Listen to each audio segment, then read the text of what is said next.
les crimes ils ont commis dans la République démocratique du Congo et qu'on n'a jamais impuni.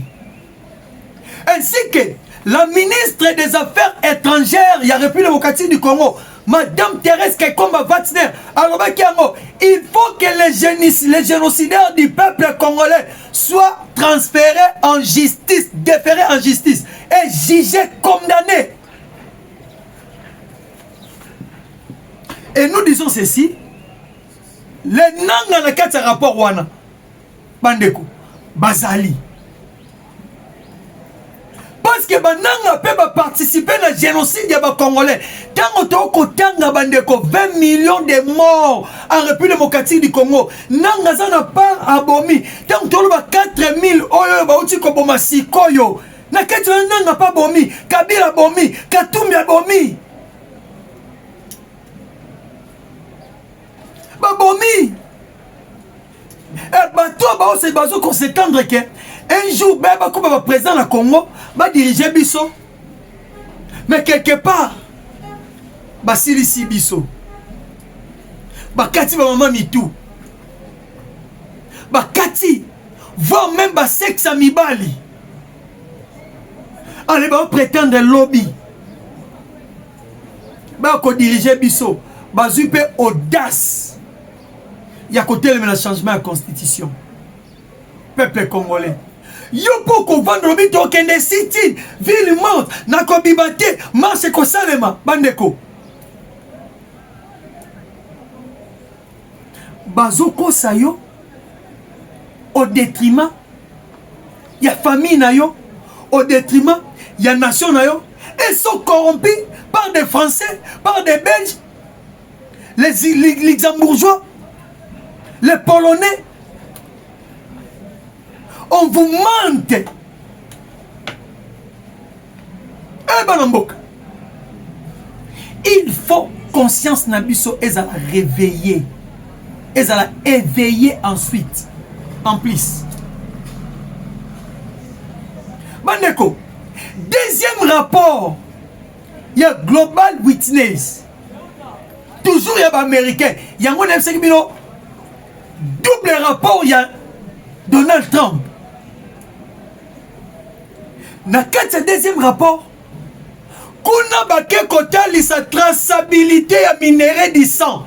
Ya coltan na biso ya Rubaya esiko ekendaka.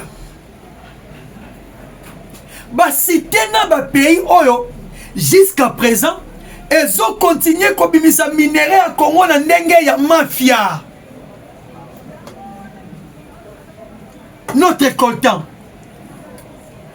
Ba cité coltan na biso oazobima à travers AFC, RDF, M23 ezokendaka précisément na France.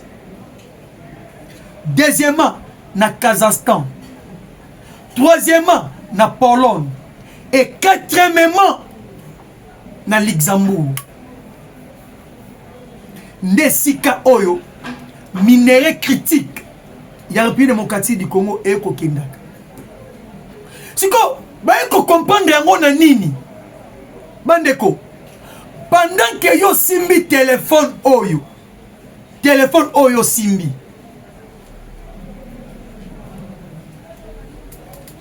La vie, ya ba frère na biso ba Congo, le sang, ya ba frère na biso, ezo demeure na kati. Pendant que yo zui appareil électronique ya Sony makila ba congolais na kati bazui yango na ndenge ya logique te na nzela ya makila. Microsoft obomoni bakaka Microsoft, si ma mémoire est bonne, je pense que y a Bill Gates. Va découvrir que, y compris le monsieur en question, Bill Gates, ils ont continué toujours à fournir aux moyens et pas M23 pour un retour, ils ont minéré au M23 qu'ils ont coltan na biso. Minéré, coltan na biso. Ils ont fournir Minuki et pas M23. baboma bato.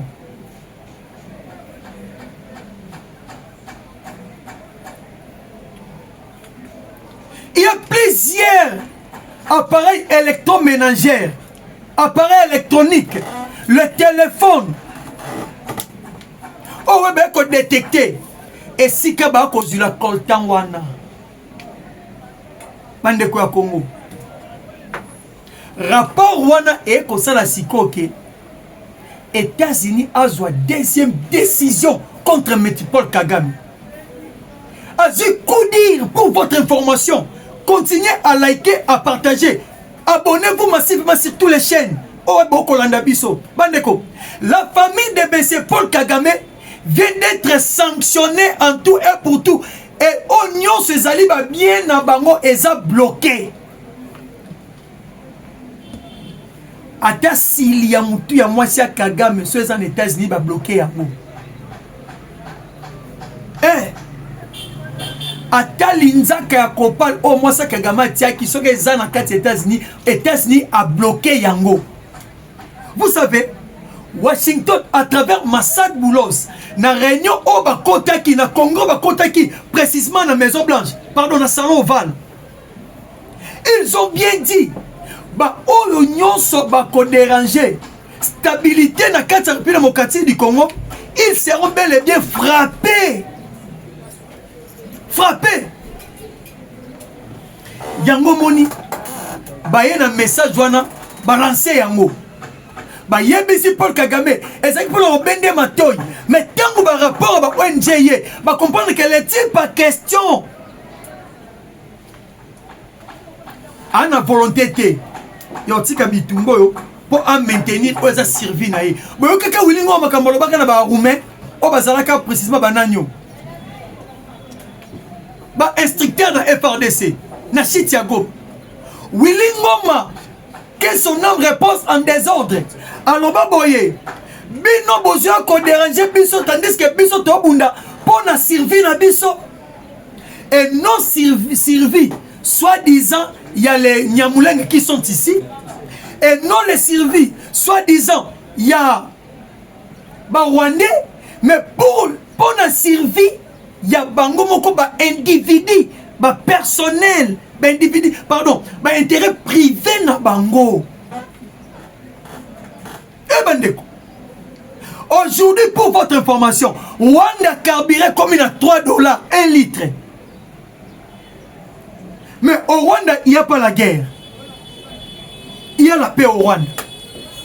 Et deuxième rapport, vous dites concernant ma Kamweza et le Rwanda, na 4 cimetières na bango kanombe, ba découvrir plus de 4000 officiers rwandais au Bakoufi. Sans compter Basoda Moulongo. Et la souffrance de Katia Rwanda est augmentée. Raison pour laquelle je vous dis que les premières sanctions au Beteki na Rwanda, surtout na RDF, Bandeko, et fait na yango et bani na kosalema makasi.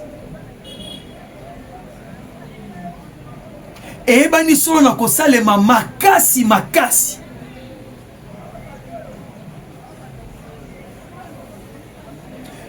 Peuple congolais, continuez toujours à liker, à partager votre émission. Emmanuel Macron démasqué, prise au piège. Comment Macron a zomi na mutambo?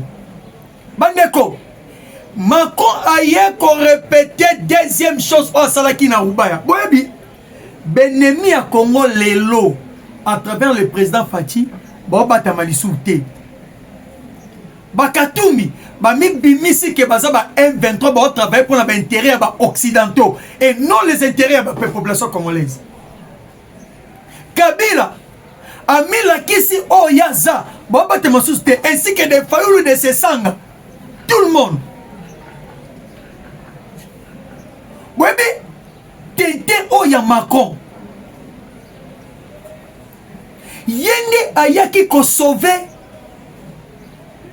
Rwandais na kati ya Rubaya. Parce que les Wazalendo étaient déjà à 1 km. Équipe d'avance Misusu, filtré qui déjà Rubaya, côté qui déjà.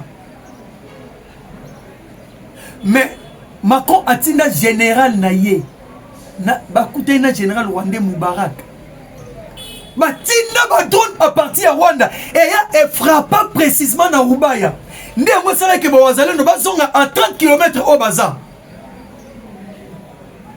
Et pourquoi Rubaya est la capitale mondiale ya coltan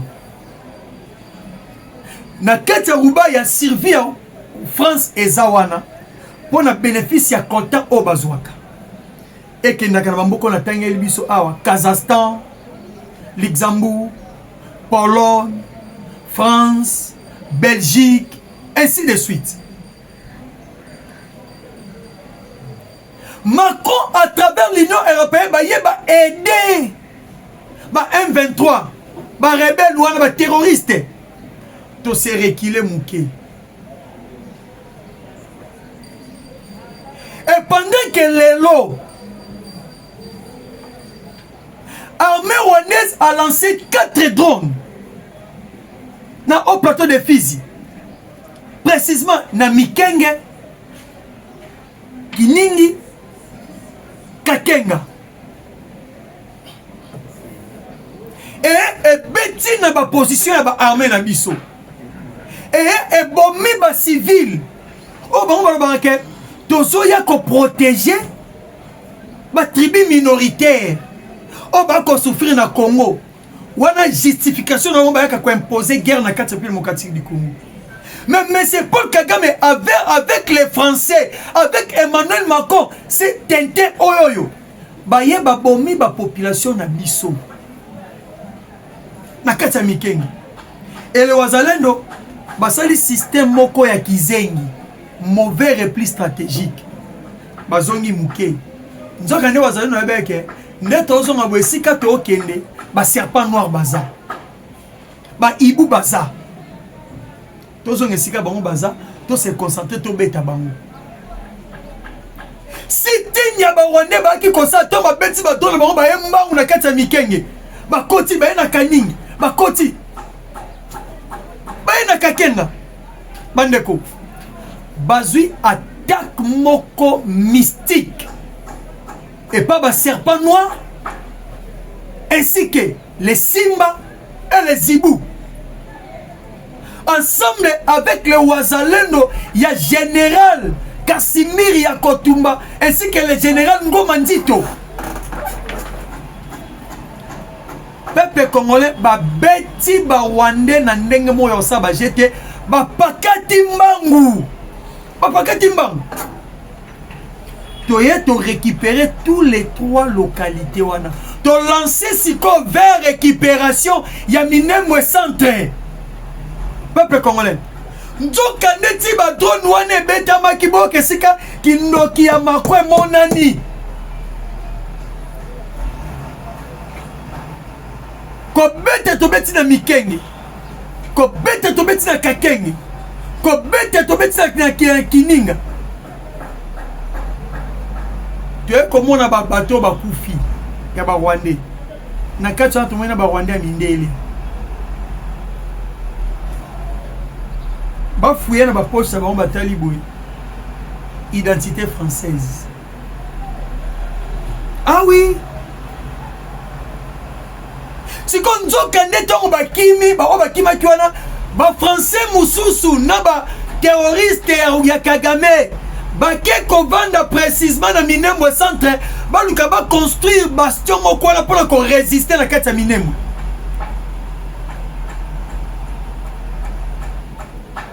Pour ko résister tala bondoki ya ba français.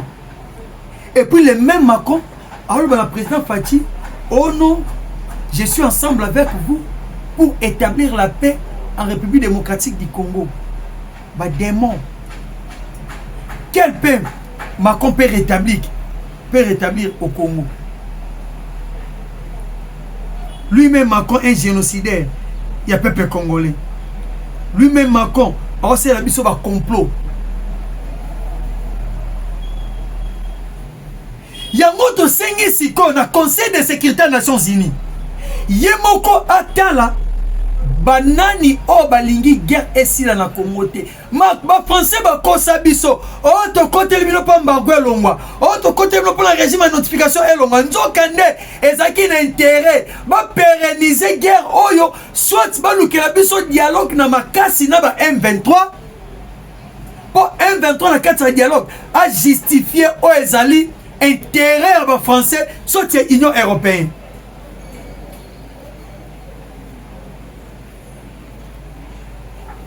Bandeko, ma secret grave et bimi.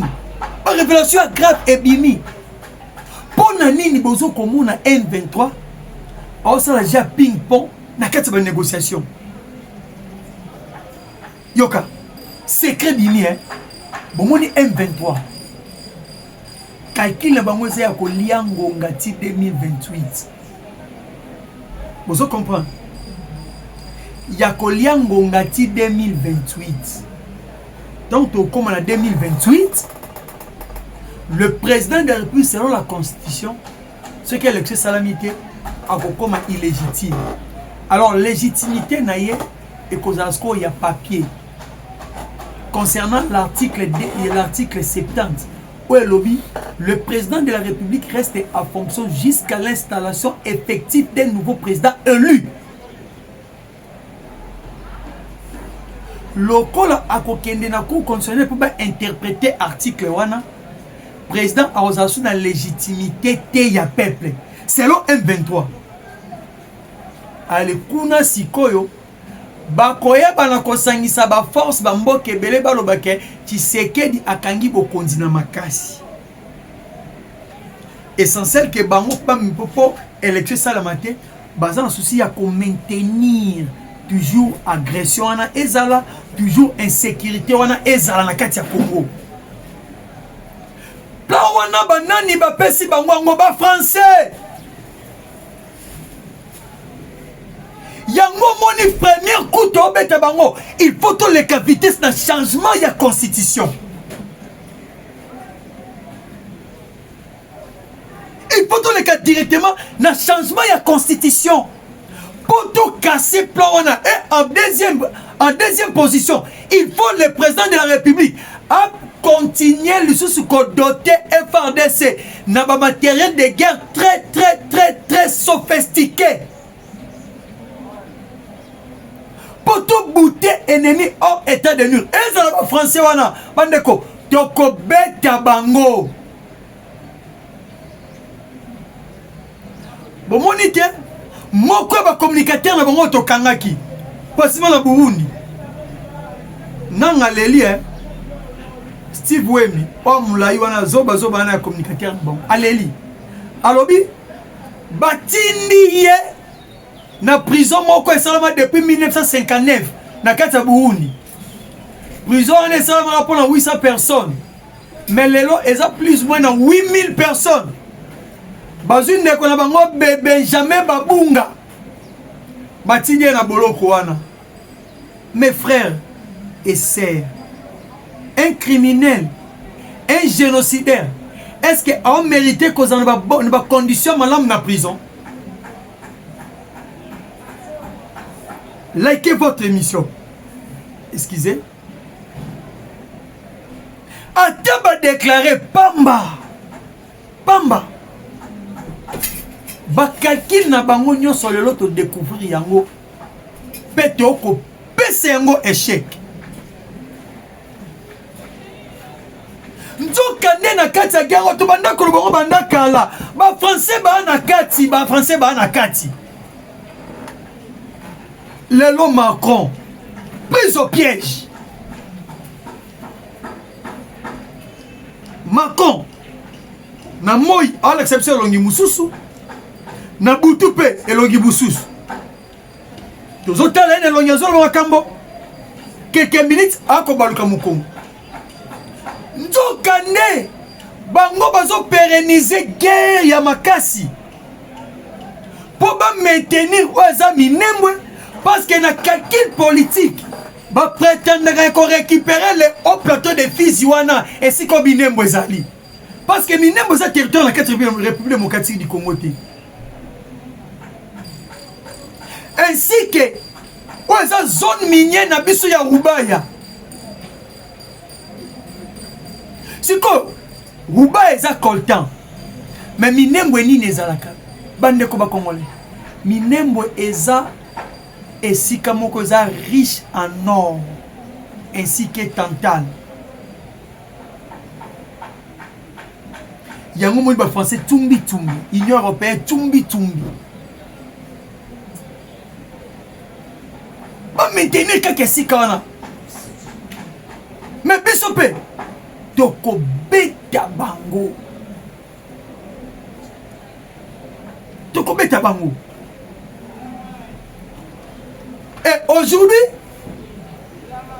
le M23 qui se trouve à Kinshasa, Martin Fayoul, Kaboun, comment ils ont Kabundi wa Kabundi, Kabunda Kabundi, Kabundi wa Bakabundi. Oui, parce que na Kasai, comme Kaboun ils ont raté. Kaboun ils ont na Katanga. Mais na Kasai za lokwa ba Kabundi wa Lesa. Yepe za la Kajama Kabundi wa Kabundi. Ye Delice sanga muta San Salvador. Ozinal. Bilimo bo bakisa. Ba penge ainsi de suite. Balobi lobby boke le 12 boke na sit-in na palais du peuple. Pour la côté le mena o ezali changement ya constitution de la République démocratique du Congo. Et pendant que bango ba ce sit-in wana, des voix de part et d'autre étaient les mi eloba. Il y a opposition armée. Bandeko Ezaba Fayoul baza opposition armée. Pourquoi? Fayoul défend les intérêts de M. Joseph Kabila Kabangi. Or, Kabila, c'est un Rwandais, c'est un rebelle. Le même Martin Fayoul défend les intérêts de M. Paul Kagame. Le même Martin Fayoul défend les intérêts Yaba français. Le même Martin Fayoul défend les intérêts Yaba belge na kati ya Congo. Comment besoin ça que baza opposition non armée. Bangonde siko to kangi bangonde na ba prêter na Kinshasa. Mais en réalité, service à renseignement ba M23 à Kinshasa et ça de ba Martin Fayoul. Tous la DCS a ko contredire plainte o ba ko déposer pour na CPI. Compte tenu yaba crime o yeba sana ba Roger Lumbala na 4 démocratique du Congo. Est-ce que pour votre information, vous voyez bien que président interfédéral, il y a un vol au Yagoma, à ça M23. Jusqu'à la preuve du contraire. Et pour Moïse Katumbi, Monsieur Bouibina Mungu, oh Azalaki, directeur il y a cabinet, il y a fait Chéribé Okende. Aza M23. Mais Aza président y a ensemble na Goma. Représentant numéro 1, il y a Nord Kivu. C'était ce messieurs. Théo Binamungu. Journée Moïse Katumbi a longola Théo Binamungu na kati précisément. Y a ensemble. Olivier Kamitatu, porte-parole de Joseph Kabila. Moutopesa ka tous les positions Joseph Kabila, Olivier Kamitatu. Alors, Joseph Kabila, c'est lui qui est le patron. Il y a AFC à Corneille Nanga. Deuxième personnalité dans la rébellion Wana.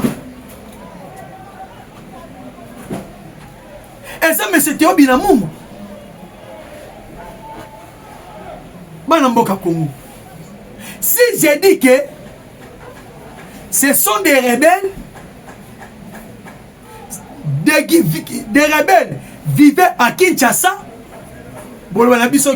Oh non, mais Moutozo ne fait l'intérêt en qui tombe nani. Mais Mais c'est un sorcier. Eh ben, le Congo. Aujourd'hui, Moko Yabayi M23, na kombo ya Moïse Nyarugabo. Alobi Fati est en train de toucher la fruit interdite qui est la Constitution.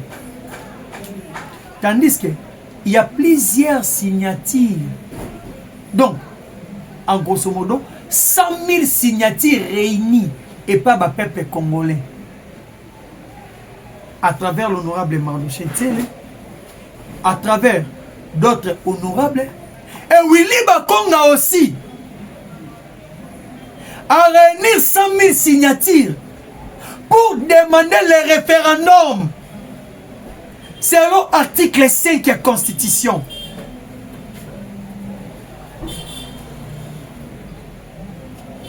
Eh ben, et selon l'article 218 de la Constitution, peuple né azana droit kosenga sko yo Nyarugabo. Kabila a touché la Constitution. Mobutu, France, va payer belé. Si ko Oyabiso Félix Tshisekedi, nabo kambinaye à comprendre que t'es, ce qui te dit qui m'a koli kondi au boye, mboke ko développer té. Eh bandeko. Tout me ka ko modifier yango. Tout ça non clair. Te outi ko voter loi référendum à na kati parlement. Mais et que sur la deuxième lecture dans le Sénat, malgré que je suis un sénateur, et aussi que la deuxième lecture et pas la biso. Mais ezaka eloko moko auto sali. Mais tant que kuna et que consommer les sous mon sol. Tout ça na ba conseil économique awa et ça la kanini na mboka oyo. Eli akambonga pamba. Tout ça na combien des assemblées provinciales? 26 assemblées provinciales. C'est bon qu'il y a 26 assemblées provinciaux. 26. Dans tous les 26 assemblées, et ça, la canine peine à Manunga Mboko. Ce qui est pour protéger les gouverneurs. Mais bango nyonso na ba ko consommer budget ya mboka. En réalité, bande kwa Congo. Ba institution na biso moko. Il y a plus ou moins 85% il y a budget na biso ya mboka. Comment un pays sérieux se retrouve dans 27 gouvernements?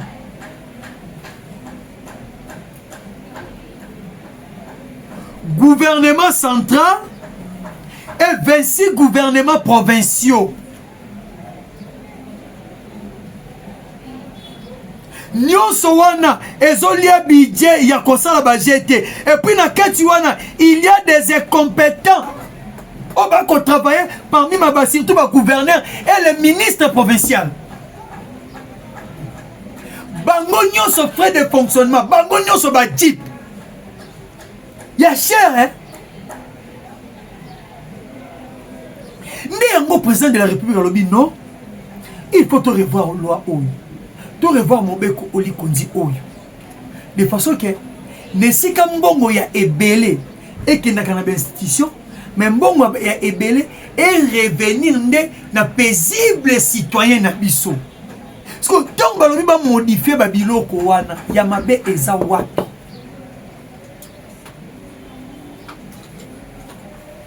To moi ba nyauka ba telemi. Ba français baloba boy. Qui se sent piqué connaît l'affaire. Mais si on a Congo s'est décidé, nous devons changer notre constitution parce que le peuple a un souverain primaire. Peuple a une autorité yanyos. Yamwana lobi boye. Pour tout frustrer na biso batu mususu te. Moi je préfère biso population. Tout se réunir dans tous les 26 provinces. Ba obana ba province ba kende na ba assemblée provinciale biso to na Kinshasa to kende na assemblée nationale toke koyebisa